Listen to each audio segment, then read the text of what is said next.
Buenos días, chicos. ¿Me confirman si me escuchan, por favor? Le dije, Sí, profe, buenos días. Buenos días, muchas gracias. Eh, ok, ya veo que la mayoría ha puesto su fotito. Eh, a ver, algunos no sé, bueno, voy a tener que agregar que la foto se les tiene que ver la cara, ¿no? Porque, eh, bueno, hasta aquí voy a revisar eso, pues los que ya no van a poner, pues luego ya se pierden la bonificación que estaba pensando asignarles. Ok. A ver, ¿dónde me está sonando esto?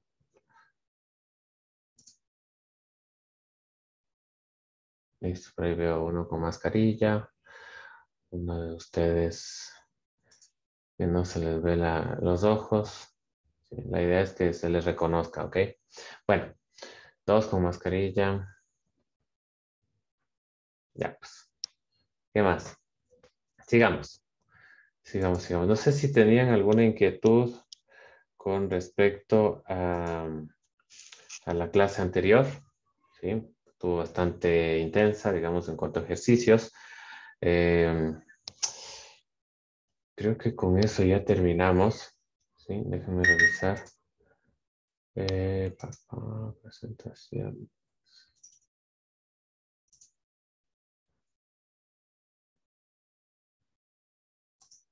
Y empezamos a lo que nos toca. A ver, aquí me pregunta Ramiro, que hagamos un ejercicio donde el patrón no sea uno. ¿Sí? ¿A qué te refieres con el patrón, Ramiro? Sí, buenos días. O sea, donde los contadores ya no varían en uno, sino que en dos, en tres, así. Ya, ok. No es tan común, pero sí podemos hacerlo. Algunos sencillito, ¿ya? Déjenme simplemente ubicarme en donde nos quedamos. Primo, sí, ya terminamos básicamente los ejercicios. Y ya. Bueno, hagamos uno rapidito para ya empezar en el tema del código. Voy a... Déjenme ver que no tenga nada raro por aquí.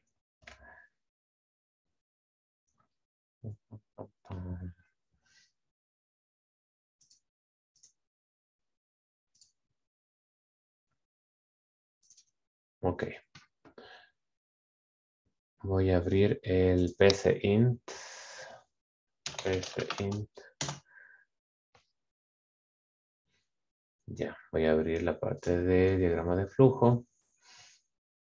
Ya, entonces, el que se me ocurre así rapidito es el siguiente, ¿verdad? Por ejemplo, quiero hacer un programa que imprima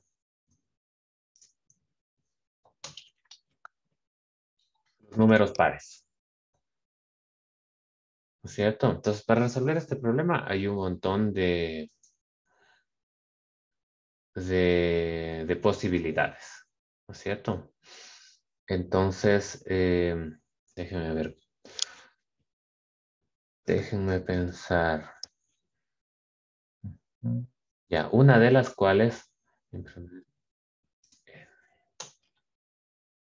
ya, yo quiero imprimir los n primeros pares positivos, ¿de acuerdo? Entonces, obviamente lo primero que haré es, bueno, antes de esto, pedirle al usuario que ingrese el valor de n, ¿cierto? ¿Qué pasa que no me deja? ¿Cuántos números pares quiere imprimir? ¿Sí? Ingrese cantidad de pares, ¿ya? Entonces, el usuario va a ingresar por teclado un valor que voy a imprimir con este bloque, ¿no? Y que voy a almacenar en n, ¿de acuerdo? Entonces, ya, pues, ¿no es cierto? Quiere imprimir los 5 primeros números pares. ¿De acuerdo? A ver, pero déjeme pensar si el ejercicio se puede resolver con incrementos. Ya, sí, sí, sí que se podría. Va a estar un poco forzado, pero bueno.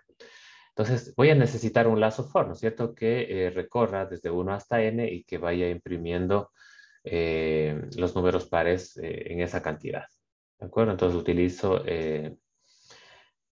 esta estructura. Entonces, voy a necesitar una variable contadora que va a empezar en 1. A ver, el 0 es par. El 0 sí es par, ¿no es cierto?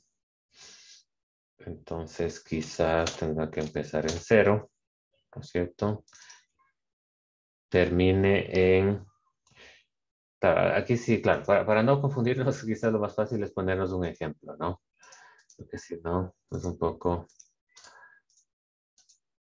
de la diapositiva. A ver, entonces si quieren, si supongamos que n es igual a 5, ¿no? Para variar. N igual a 5. Quiero imprimir los primeros de n pares, ¿cierto? Entonces depende de lo que quiera hacer, ¿no? Depende cómo restringe el problema, ¿no? Si quiero imprimir los primeros 5 pares sin incluir el 0, ¿sí?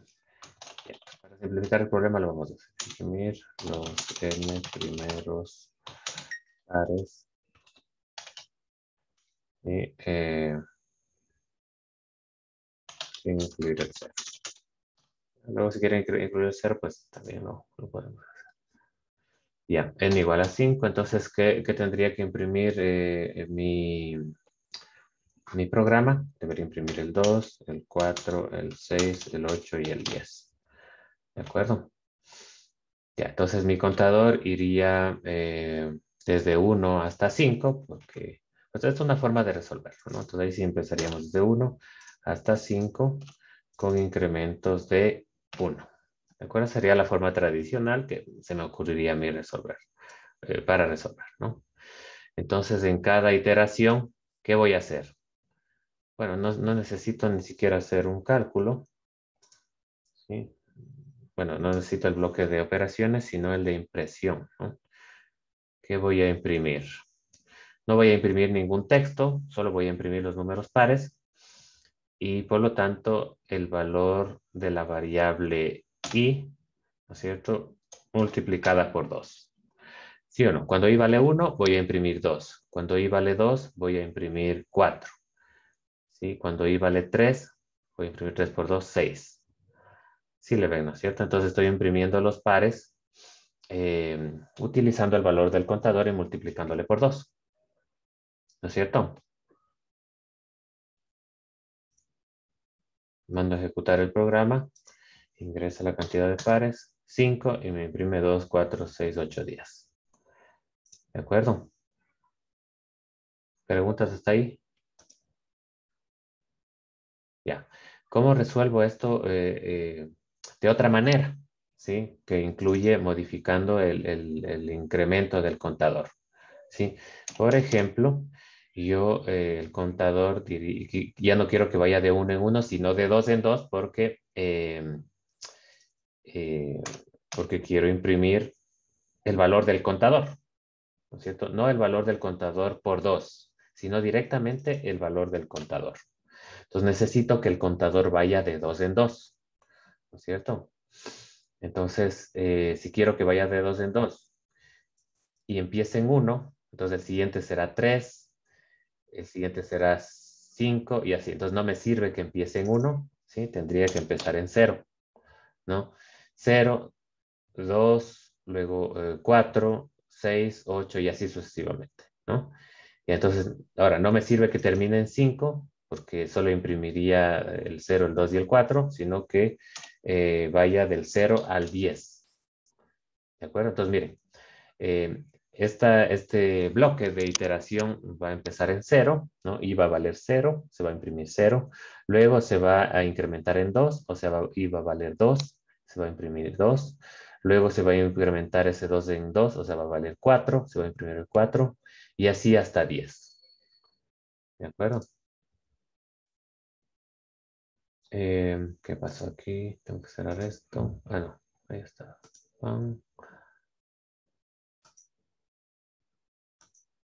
Ya. Ingrese la cantidad. Ah, ya, y aquí hay un problemita, ¿no es cierto? Claro. Aquí, ¿cómo relaciono los rangos del contador con el valor que ingresa el usuario? Sí, claro, porque yo le puse 10 porque estaba pensando en mi ejemplo, ¿no es cierto? Pero si quiero generalizar para cualquier valor de n, ¿qué debería poner aquí? ¿Qué me dice? Debo contar desde 0 hasta, si quiero imprimir los n primeros pares. Menor o igual a n. No, acuérdense que estamos en el bloque donde especificamos los rangos, ¿no es cierto?, del contador y el incremento, ¿no? Entonces aquí ya no va la condición que sí especificábamos en este otro bloque, ¿de acuerdo? Entonces aquí lo que digo es, ¿desde dónde quiero empezar a contar? ¿Hasta dónde? Y con incrementos de cuánto. Entonces aquí en este ejemplo particular estoy diciendo que voy a contar desde 0, o sea, i va a valer en un inicio 0. Luego voy a incrementar ese 0, voy a incrementarle 2. Es decir, que el siguiente valor de i va a ser 2. Luego a ese 2 voy a incrementarle otro 2. Entonces el nuevo valor de i va a ser 4. Luego a ese 4 le voy a volver a incrementar 2. El nuevo valor de i va a ser 6 y así sucesivamente hasta que i valga 10. ¿Sí? Entonces esa va a ser la última iteración cuando i valga 10 y de ahí se va a salir del lazo. ¿De acuerdo? Entonces aquí el ejemplo que planteé está bien, pero para cuando n valga 5. ¿No es cierto? Entonces, cuando n valga 5 y vale 0 y va a contar de 2 en 2 hasta 10, entonces se va a imprimir. Bueno, en este caso se va a imprimir el 0, el 2, el 4, el 6, el 8 y el 10. ¿De acuerdo? Pero para que la impresión de los pares, ¿sí? La impresión de los números pares dependa de la cantidad que ingrese el usuario, yo tengo que introducir esta variable n en el proceso de conteo. ¿No es cierto? Entonces, es sencillísimo, ¿no? Si yo quiero imprimir los n primeros pares, ¿sí? El contador debería ir desde 0 hasta 2 por n. ¿Sí? Entonces, si n vale 5, voy a contar de 0 hasta 10, ¿sí? De 2 en 2, ¿sí? 0, 2, 4, 6, 8, 10. Si es que n vale 3, ¿no es cierto? Voy a contar desde 0 hasta 6, sí, de 2 en 2. 0, 2, 4, 6, y ahí me quedaría. ¿De acuerdo? Pues hagamos la prueba. Ingrese la cantidad de pares, 5. Miren, 0, 2, 4, 6, 8, 10. Entonces, mire, estoy imprimiendo el valor del contador que está cambiando internamente, ¿sí? De 2 en 2. Desde 0 hasta 2 por n, de 2 en 2. Que esto es diferente a lo que habíamos hecho comúnmente, que era utilizar un incremento de 1. ¿De acuerdo? Ahora, esto no es tan común porque, bueno, como ven, a lo mejor, como están aprendiendo recién, esto a lo mejor les confunde un poco. Y en general, ¿no es cierto? De mi experiencia, cuando uno recién aprende, lo más fácil es hacer contadores de uno en uno y luego ir modificando lo que haga falta eh, aquí adentro, ¿no? Pero bueno. Otra cosa, yo dije sin incluir el 0, ¿no es cierto? Entonces aquí estoy incluyendo el 0. El 0 es par, pero bueno, en mi problema restringí el conteo sin incluir el 0. ¿Cómo podría ser para no incluir el 0 en este contador? ¿Sí? Anderson Campos, que no pone foto.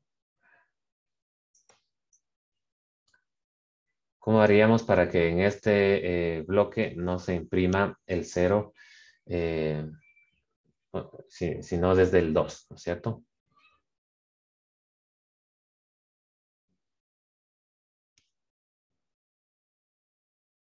Nada. Elizabeth Faridango, que tampoco nos pone foto. Elizabeth. La misma pregunta.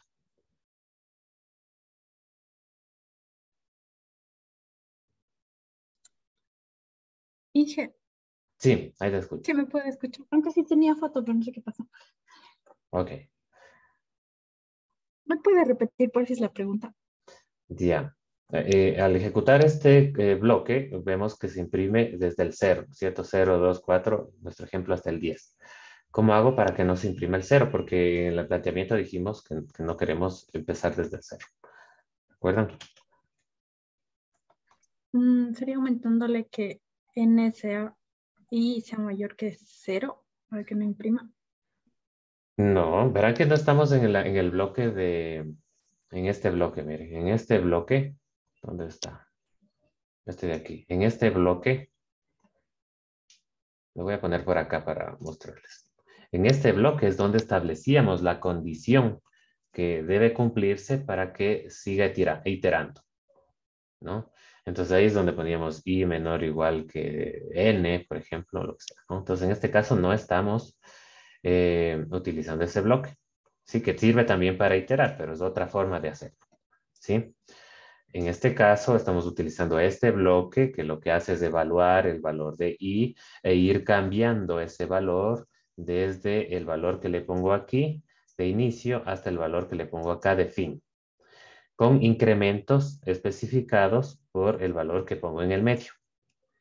Ojo, sí, me estoy preocupando porque ya mismo es hora de la prueba y que esto no lo tengan claro, eh, es medio serio, ¿sí?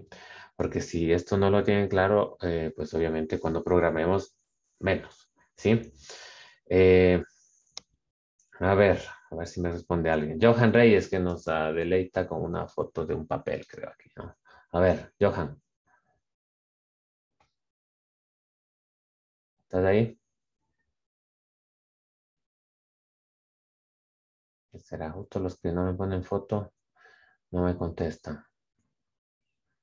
No, Jefferson Reyes. Perdón, González. Jefferson González. Sí, ingeniero, podríamos implementar una sentencia if en la cual si es que se encuentra en la primera interacción, imprimir el 0 y si esto es falso, imprimir el número i. Ok, ok, muy bien. Estefanía, ¿alguna? ¿Todavía has levantado la mano? Hizo Eliana. anteriormente. No sé si me puede escuchar, Inge. Buenos días. Sí, ahí te Ya. escucho. Buenos días. No sé si, bueno, yo le hice como usted hizo el anterior ejercicio, pero en vez de ponerle 2 por n, solamente le puse n y ya me salía. A ver, dame un segundo. Ya. O sea, Le puse que comience en 1, en pasos de 1 hasta n, y de ahí le puse que imprima i por 2. Ya. Sí, sí, sí. Esa era una forma de resolverlo. Ajá, que estaba correcto.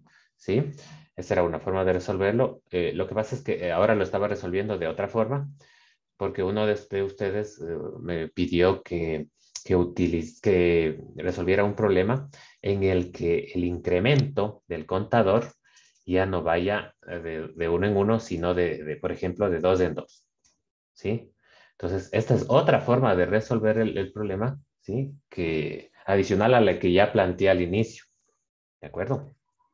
Para que vean que se puede resolver de varias formas. Ya, lo que preguntaba era, en este caso, ¿cómo hago para no imprimir el cero? Y es sencillo, ¿no? Una de las soluciones es que la que comentó el compañero al último, ¿no? Es poner una sentencia if que diga si i es igual a cero, no imprimir nada. Y si no, pues ahí sí imprimir i, ¿de acuerdo? Es una, pero quizás una más fácil es esta de aquí. Miren, ya no voy a empezar en cero, sino voy a empezar en 2. ¿De acuerdo? Voy a empezar en 2. Entonces, el primer valor de i va a ser 2. ¿Sí? Imprimo 2. Luego, incremento en 2. Ahora el valor de i va a ser 4. Entonces, imprimo 4 y así sucesivamente. ¿De acuerdo? Entonces, le mando a ejecutar. Me pongo 5 y miren, ya no se imprime el 0 porque empiezo en 2. Entonces, miren, este ejercicio o este problema tan sencillo se puede resolver de bastantes formas diferentes, ¿no? Lo mismo ocurre con bueno, con mucha más razón, los problemas un poco más complejos que vamos a resolver de deber, de, de, de programación, ¿de acuerdo? Eh, ¿Qué más? Estoy pensando en ponerles un deber. Usualmente no les mando deber en esto de diagramas de flujo, pero creo que me va a tocar porque sí me preocupa un poco eh, que no me hayan respondido algunos de ustedes. Ok. Hay algunos de ustedes que todavía no me han puesto foto. A esos mismos les voy a preguntar, ¿no? Porque, porque sí, pues, ¿ya? Listo. ¿Preguntas sobre esto? ¿Está claro?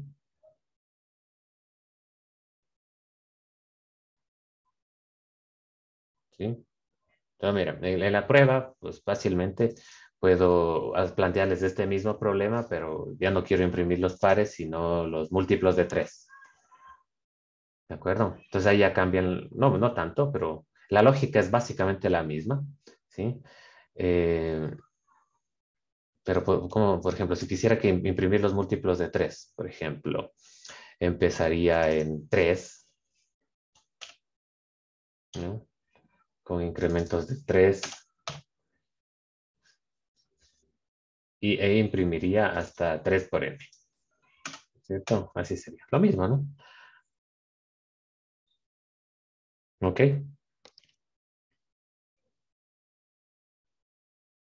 O, por ejemplo, quiero imprimir los múltiplos de 3, pero empezando desde el 50. Entonces, aquí empiezo desde 50, ¿no? Y empieza valiendo 50. Pero claro, 50 no es múltiplo de 3, ¿no? O sea, habría que hacer algo, ¿no? Sí. Podría verificar si el primer número que ingreso, ¿no es cierto? Como punto de partida es múltiplo de 3, y si no es múltiplo de 3, no lo imprimo, ¿sí? Y bueno, aquí no está tan bien, ¿no? Porque claro, si luego el 50 no es múltiplo de 3 y luego le sumo 3, tampoco es múltiplo de 3, ¿no? Entonces, bueno, hay algunas cosas, ¿sí? Simplemente ustedes asegúrense de entender la lógica, ¿no es cierto?, de este ejercicio, ¿sí? Que no es otra cosa que la lógica del funcionamiento de esta estructura de iteración, ¿no? Si ustedes entienden cómo funciona la estructura de iteración, pues eh, lo que tiene que hacer es simplemente ir analizando, ¿no? A ver si empieza en este valor, ¿no? Luego, ¿qué hago con ese valor aquí?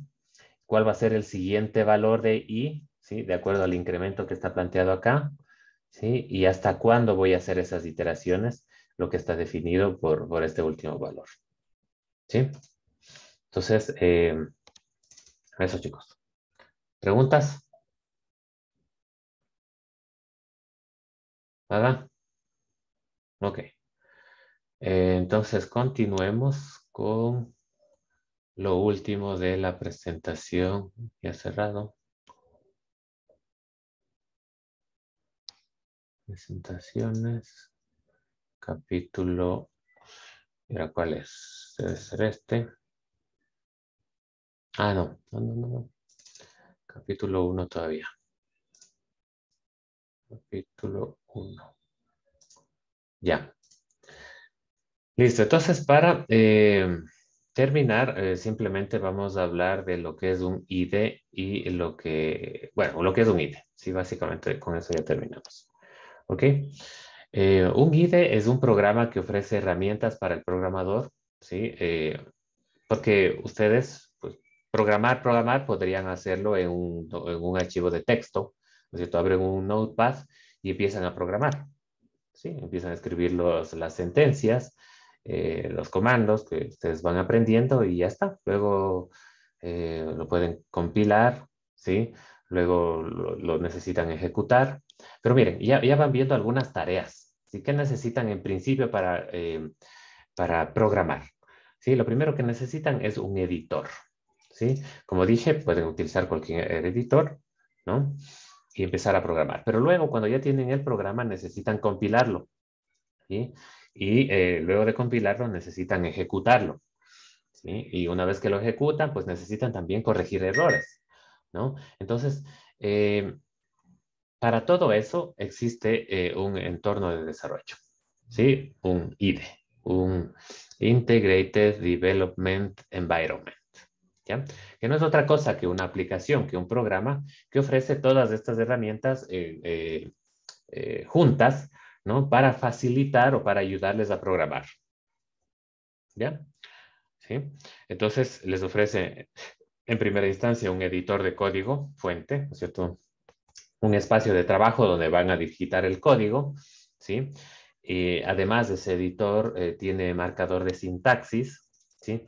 Es decir, que, entre otras cosas, como en el Word, ¿no? Cuando ustedes escriben mal una palabra, les subraya, ¿no? Avisándoles de que pues hay un error de sintaxis, no está mal escrito, etc. No lo mismo en el código, ¿no? Como se trata de un nuevo lenguaje, es muy probable que cometan errores al digitar, ¿no? Porque no se acuerden bien del comando, por ejemplo, o de la sentencia. Entonces, en muchas ocasiones, este IDE, este entorno de desarrollo integrado, les ayuda poniéndoles un color diferente si es que están cometiendo un error, ¿no es cierto?, en la sentencia que están escribiendo, ¿no? Entonces, ese marcador de sintaxis es súper útil porque de manera gráfica les ayuda a ustedes a darse cuenta de que están cometiendo un error. ¿De acuerdo? Entonces les ahorra mucho tiempo. ¿Sí? También tiene el IDE herramientas de construcción automática, es decir, que, por ejemplo, ustedes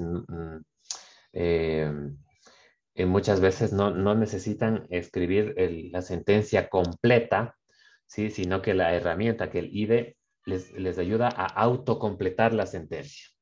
¿Sí? Entonces ustedes escriben parte de la sentencia y el IDE ya les dice, oye, tú creo que quieres decir esto. Y ustedes dicen, ah, sí. Y seleccionan alguna de las opciones que les ofrece el IDE. Entonces, esa herramienta de construcción automática o de autocompletado es también súper útil, ¿sí? En línea con evitar cometer errores, ¿no? Porque uno de los problemas con los que se van a enfrentar cuando programen es justamente ese, ¿no? Que digitan mal, se les va una tecla o simplemente no se acuerdan bien la sentencia, luego no se dan cuenta y ya tienen escritas como 20 líneas de código, entonces corregir el error así, pues en ese momento es un poco más difícil, ¿de acuerdo? Entonces, las herramientas de construcción automática que ofrece el IDE también son muy útiles.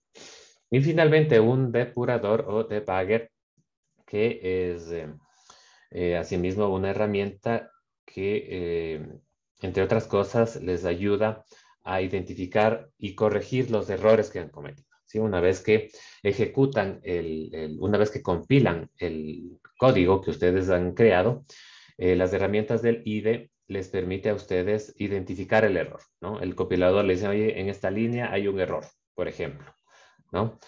Hay funcionalidades más avanzadas que probablemente no utilicemos en esta asignatura, pero que también son muy útiles, que consisten en, por ejemplo, ir ejecutando el código paso a paso, ¿sí? Y evaluando los valores de las variables en cada uno de los pasos para saber en dónde se cometió el error, ¿no? Entonces, a ver, ejecuto primero esta línea, allá el valor de esta variable, sí es el que espero que tenga, luego la siguiente línea y así sucesivamente. ¿De acuerdo? Entonces, son todas estas herramientas que facilitan y optimizan el trabajo de programación. ¿Sí? A ver, denme un segundito, tengo que apagar esto.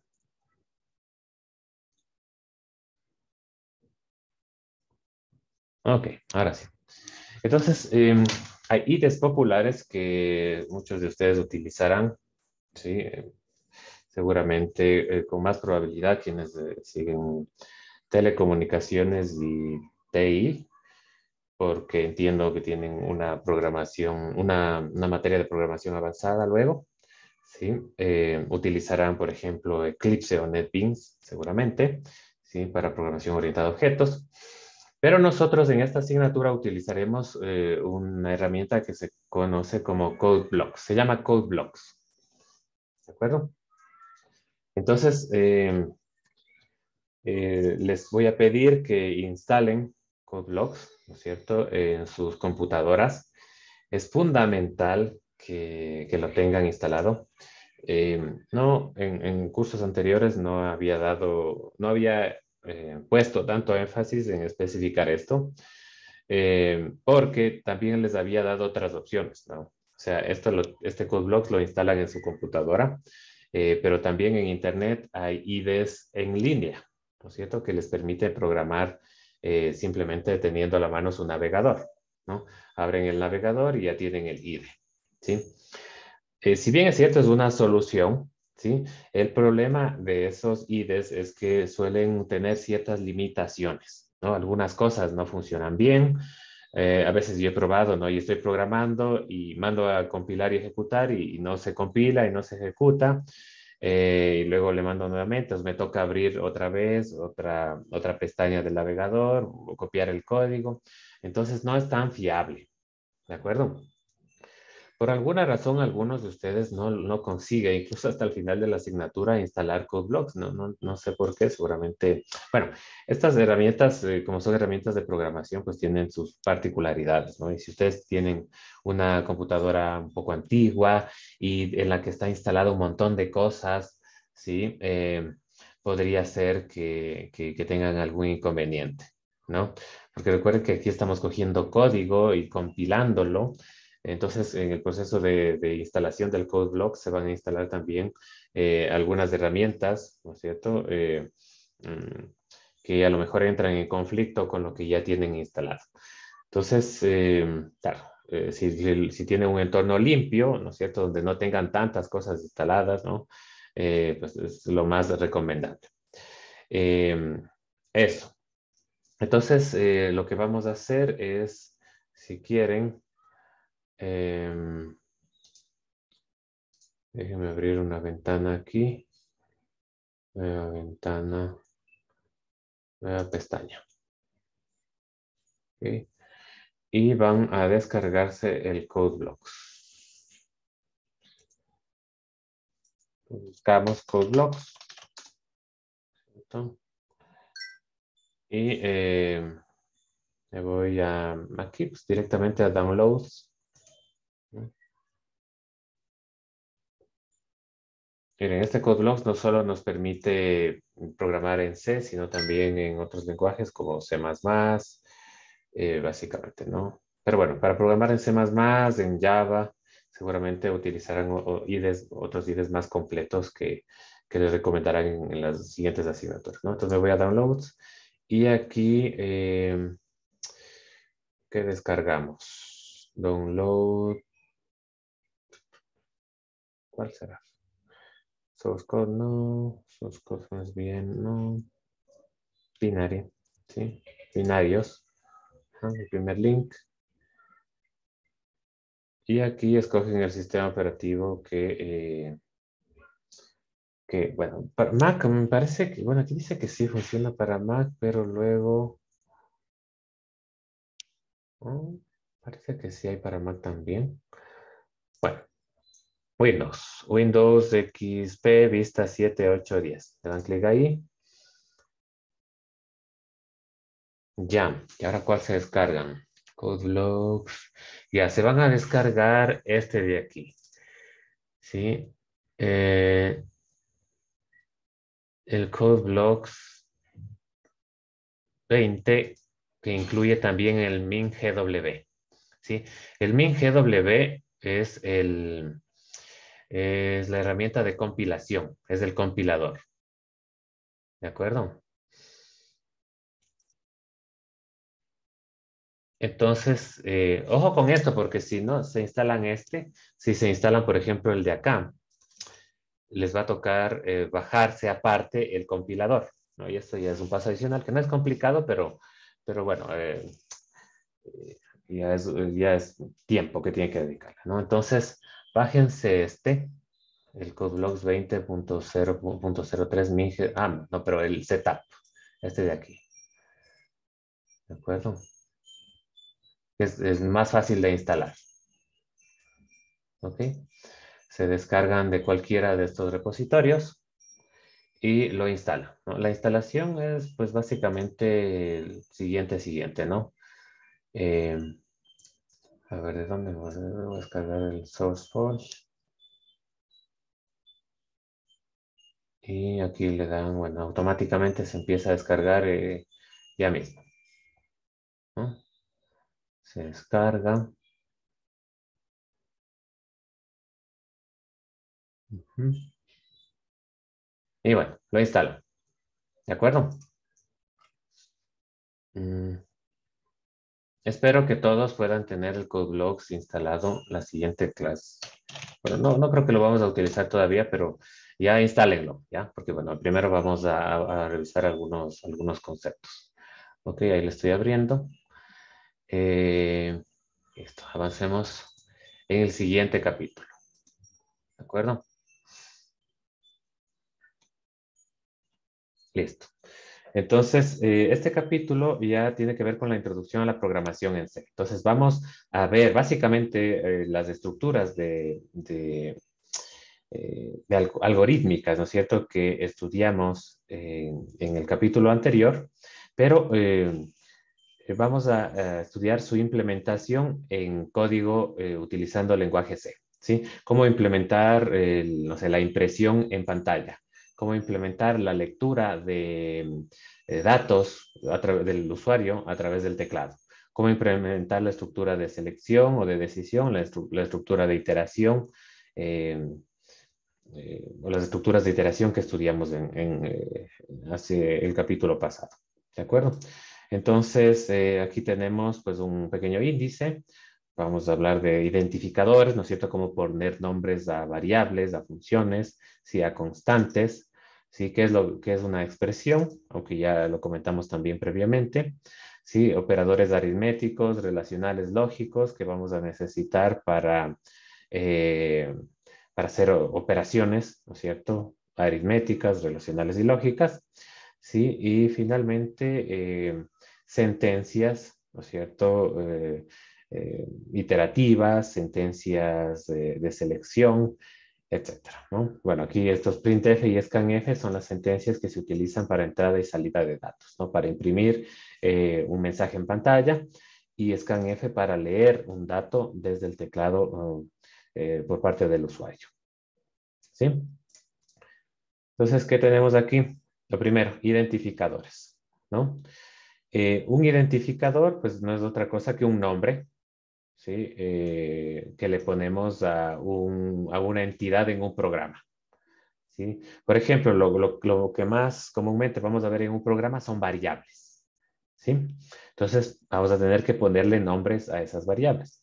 Entonces, identificadores de variables, ¿no? Entonces, un identificador, en ese sentido, es un conjunto de caracteres alfanuméricos, es decir, que puede tener letras y números, ¿sí? De cualquier longitud, ¿sí? Y que sirve para identificar estas entidades, como acabo de comentar. Fundamentalmente para identificar variables, funciones y constantes. Sí, ya vamos a ver qué es lo que es cada una de estas en el contexto de la programación en C. Recuerden que C es el lenguaje de programación que vamos a aprender en esta asignatura. ¿Sí? ¿Qué más? Un identificador puede ser, como decía, puede estar estructurado por letras y números. ¿Sí? Cada lenguaje tiene sus propias reglas que definen cómo pueden estar construidos. ¿Sí?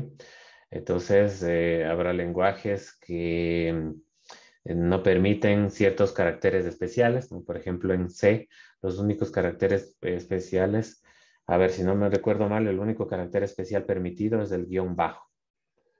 ¿De acuerdo?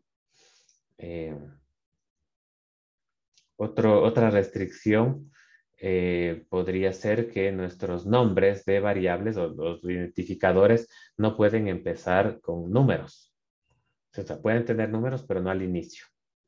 Entonces, ejemplos de identificadores, por ejemplo, ya hemos puesto algunos nombres, por ejemplo, a la variable contadora le llamamos i, por ahí escribimos una variable medio compuesta de dos palabras, ¿sí? Entonces, usualmente, a mí me gustan las variables así porque son más explicativas, ¿no es cierto?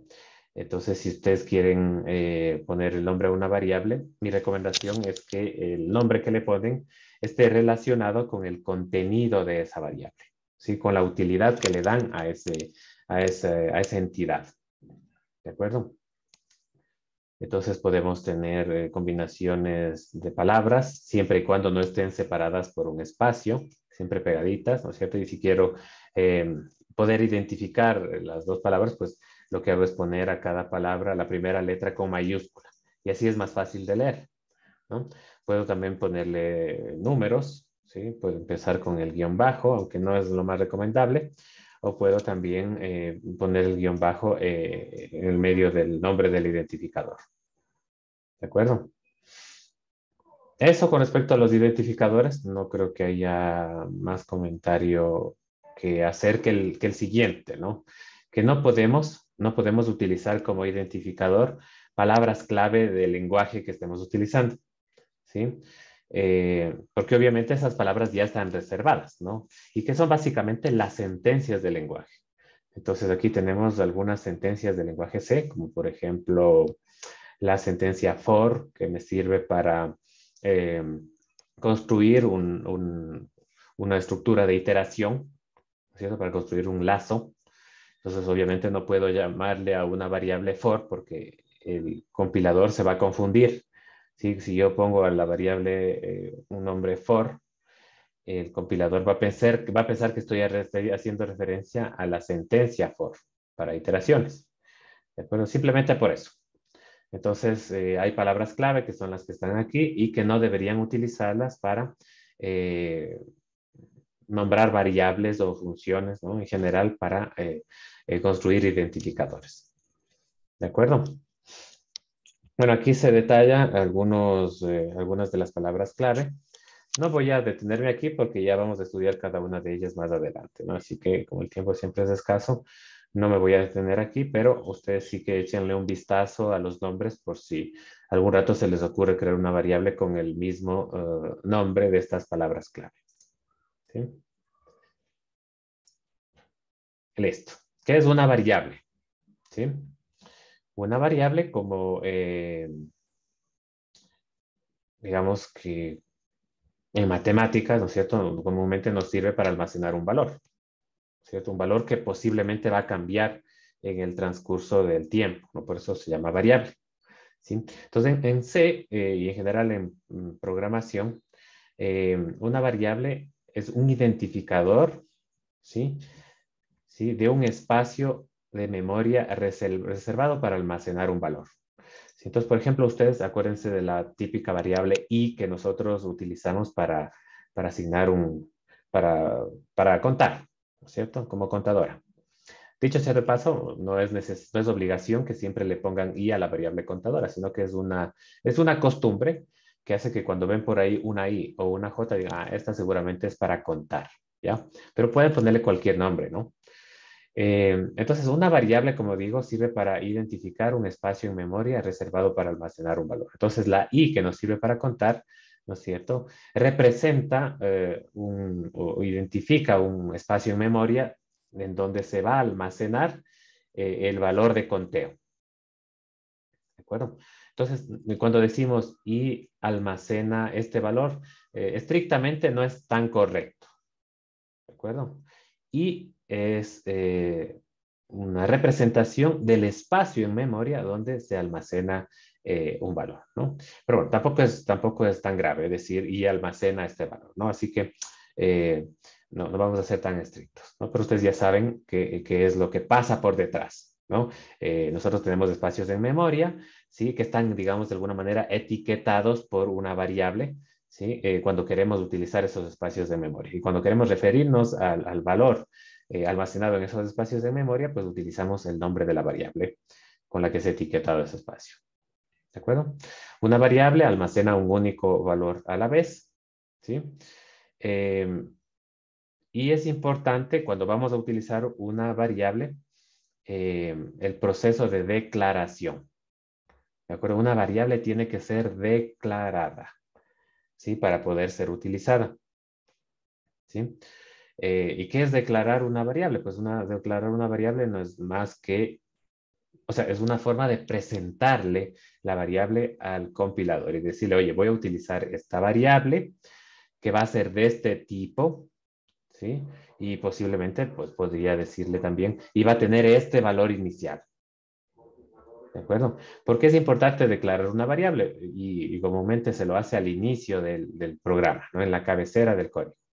Porque al declararla, el compilador ya puede reservar un espacio en memoria, ¿sí? Correspondiente a esa variable, ¿no? Si es una variable de tipo entera, almacenará un determinado espacio. Si es una variable de tipo flotante, almacenará un poco más de espacio, porque esas requieren más espacio en memoria, y así. ¿De acuerdo? Entonces, al declarar una variable, lo que hacemos es especificar el tipo de la variable, si es entera, flotante, doble, carácter, cadena de caracteres, arreglo, etcétera. Un montón de tipos de variables, ¿sí? El tipo para que el compilador sepa cuánto espacio reservar en memoria. Luego el nombre, obviamente, de la variable, y podría ser también opcionalmente, no es obligatorio, depende del contexto, un valor inicial. ¿De acuerdo? Entonces, aquí nos planteamos 3 ejemplos de cómo declarar una variable, ¿no? Especificamos el tipo, ¿cierto? Luego el nombre de la variable y al final un punto y coma, ¿sí? En C, cuando escriben una sentencia, ¿no es cierto? Que lo hace comúnmente línea por línea, al final de esa sentencia ponen un punto y coma, ¿no? Para decirle al compilador que ahí acaba la sentencia.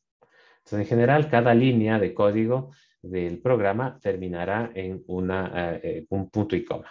¿Sí? Digo en general porque ocurrirá la mayor parte de las veces, pero en ciertos casos no. ¿Sí? Vamos a analizarlo particularmente cuando tengamos estructuras de iteración, de decisión. Esas sentencias pues no terminan en punto y coma, ¿sí? Pero sí las instrucciones que van dentro de estas sentencias. ¿Ok? Pero bueno, ya vamos a ver. Entonces, tipo de variable, nombre. Esta será la forma más común en la que declaren una variable, ¿no? Especificando el tipo y luego el nombre, ¿sí? Cuando haga falta especificar un valor inicial, pueden hacerlo también así, ¿no? El tipo de la variable, el nombre de la variable, igual el valor inicial que le van a asignar, ¿sí? Y el punto y coma. Ahora, si es que van a declarar varios, o si van a utilizar varias variables del mismo tipo, ¿sí? Las pueden declarar en la misma línea. Entonces, por ejemplo, digo, voy a declarar esta variable y esta variable que son del tipo especificado aquí, entero, por ejemplo. Entonces, las puedo declarar en la misma línea. Entonces, digo, entero, variable 1, coma, variable 2 y punto y coma. ¿De acuerdo? Entonces, puedo declarar algunas variables en la misma línea si se trata de variables del mismo tipo. ¿Sí? Obviamente, si tengo de distinto tipo, pues me toca declararles en 2 líneas distintas. ¿Sí?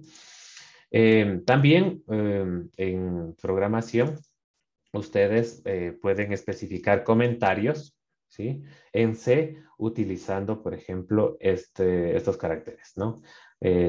Slash o barra inclinada a la derecha, asterisco, ¿sí?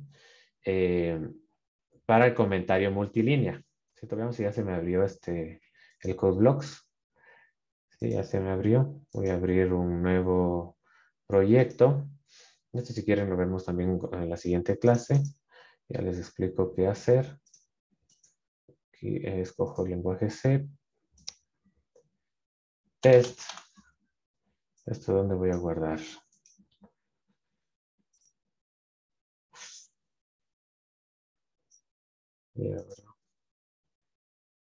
Voy a ponerle en D directamente. No en D. Programación. Sí, mira. Es 2. Ya está.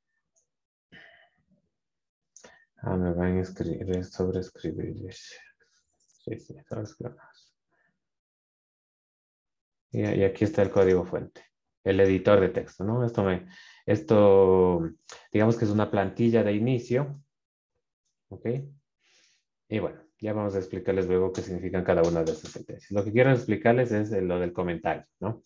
Recuerden que los comentarios que puedan agregar a su programa pueden ser de utilidad para ustedes mismos, ¿sí? Cuando vuelvan a reutilizar ese programa, ¿no? Cuando digan, a ver, después de un mes, digan, voy a ver este programa, y ven los comentarios y entienden más rápidamente qué es lo que hicieron, ¿no? Porque a veces dejar el código así solito, plano, es complicado de volver a entender cuando revisan nuevamente el código, ¿no? Entonces, los comentarios se escriben, si quieren comentarios multilínea, así, ¿no? Slash asterisco, asterisco slash, ¿no? Y en la mitad va el comentario. ¿Sí ven? Le pueden dar enter y todo lo que pongan entre estos dos, pues se va a comentar. ¿Ven cómo cambia de color? ¿Sí? Comentario. ¿Sí? Miren como si borro esto y ya no se queda sombreado porque ahí el compilador va a pensar que esta es una variable. Sí, pero si lo pongo dentro de esta estructura, slash asterisco, asterisco slash, ¿no? Todo lo que ponga aquí va a ser un comentario. ¿Sí? No sé, aquí estoy haciendo esto, estoy declarando esta variable, acá estoy contando, lo que sea. El comentario que a ustedes les sirva. ¿Sí? Si quieren un comentario solo de una línea, entonces pueden utilizar también esta otra estructura, slash slash, ¿no? Y todo lo que vaya a la derecha va a ser comentario. Obviamente si le dan enter, esto ya no es comentario. ¿De acuerdo? Ojo con eso. ¿Preguntas hasta ahí?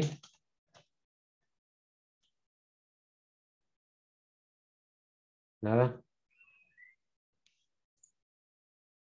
Listo. Aquí tenemos ejemplos de cómo declarar distintos tipos de variable. ¿Sí? Enteros, que ya saben lo que es un entero. Flotante, que es un número real, ¿no es cierto? Es decir, que puede tener decimales. ¿Sí? Y caracteres. Entonces, si quieren declarar un entero, se utiliza la sentencia int. Bueno, esto no es en realidad una sentencia, ¿sí? Pero bueno, se utiliza int para declarar. En este caso estamos declarando la variable a entera, ¿sí? Y asignándole un valor inicial 2. Punto y coma. ¿De acuerdo? Acá estamos declarando un flotante, una variable llamada pared, ¿sí? Y cuyo valor inicial va a ser 5.2. ¿De acuerdo? Y finalmente acá estamos declarando un carácter, ¿sí? Una variable de tipo carácter llamada letra y cuyo valor inicial va a ser la z. ¿Sí? Como no queremos que el compilador piense que la z es una variable, ¿sí? Sino que queremos que entienda que se trata de un carácter, lo ponemos entre comillas simples. ¿De acuerdo? Entonces, este carácter z se va a almacenar en la variable letra de tipo carácter. Mal harían ustedes, ¿no es cierto?, en definir una variable a entera y tratar de almacenar en ella un carácter, ¿cierto? Entonces, ojo con eso. Y aquí, miren, estamos declarando una variable nombre, ¿no es cierto?, de tipo cadena de caracteres. ¿Por qué digo cadena? Porque aquí estoy diciendo que esta variable nombre va a ser una variable de 7 caracteres. Eso es una cadena de caracteres. Y vamos a almacenar en esa variable inicialmente la cadena Isabel. ¿De acuerdo? Que tiene 1, 2, 3, 4, 5, 6. Entonces me cabe en los 7 espacios que estoy reservando para la cadena de caracteres nombre. ¿Sí? Nuevamente, ojo con esto, ¿no? Que cuando especifico o quiero hacer referencia a una cadena de caracteres, ¿sí? Esa cadena tiene que estar entre comillas. Comillas dobles. ¿Ok? ¿Preguntas hasta ahí? ¿Está claro eso? Bueno, espero que sí. ¿Sí? En un momentito ya les subo estas diapositivas y la grabación. ¿De acuerdo? Nos quedaríamos ahí, chicos. Muchas gracias. Nos vemos. Sí. Y yo creo que en la prueba, no me acuerdo si vimos ya. Déjenme revisar esto, que siempre me olvido. Presentaciones, asignaturas, programación, sílabo. Yo creo que ya nos toca la siguiente clase. ¿Verdad? 8 de junio. No todavía. No todavía, ¿ya? Bueno, vayan revisando que ya tiene que ir ganando cierto dominio en la utilización de los bloques de diagrama de flujo, ¿sí? Porque ya les digo que en la prueba irán pues ejemplos sencillitos relacionados con los problemas que hemos resuelto aquí, ¿sí? Con alguna variación, ¿no? Entonces ahí sí hace falta que tengan claros los conceptos, ¿ok? Entonces revisen eso por favor y nos vemos entonces la siguiente clase. Ya nos vemos chicos. Se lo dije. Luego Hasta luego. Gracias, dije.